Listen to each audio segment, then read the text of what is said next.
talk about swimming in Kenya. Swimming, I mean, you were there until 13. Your formative years was swimming in Nairobi, and then representing on the international scene. You and your brother. Don't forget David, what he's done. So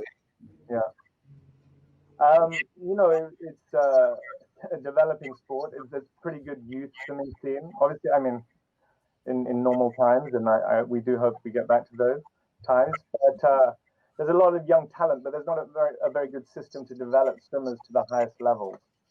And we were the first two to qualify for the Olympics, but we've had other swimmers go overseas and get trained in South Africa and England and other colleges in the US. No one had ever quite got to the level we did, but people got relatively high.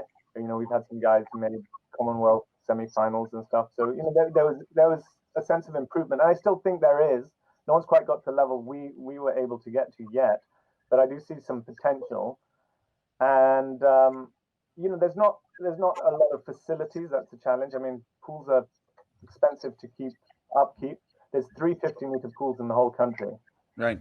And then various states of repair at any given time. The main one is we've got a really nice facility called Kasarani, where we do a lot of our 50-meter facility, and it's a good facility, but the business model to run it as a sustainable enterprise has not.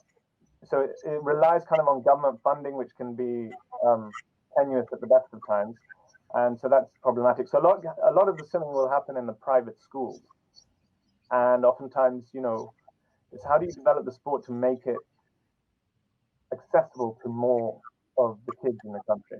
Yeah, don't you think it's a cultural thing too, Jason? Like, they truly didn't have the belief that a Kenyan can excel at swimming. Like, who would have thought somebody from Trinidad could win a medal? No way. Certainly, and now, you now have given them that hope that no, you can, and it can happen. Do you think the systemic? Yeah, when I was back, I've been in Kenya the last 2 years because we launched a business with my wife there, and then did some journalism, and then got into music. And I also, as part of that, did a lot of speaking to groups of kids in the swimming community. And there is that belief. Like when I was a kid in Nairobi, and it wasn't even a concept that you could one day swim in the Olympics. But now I've got kids who see me and they're like, yeah, I want to swim in the Olympics too. So what we did, I think we did open eyes to the possibility of what you can do. And then also try to break down that barrier that, because parents are also concerned that if a kid starts to really get into their swimming, then the academics is going to disappear and they'll have no life beyond the sport. And it's also, helpful that we try to change that mindset as well.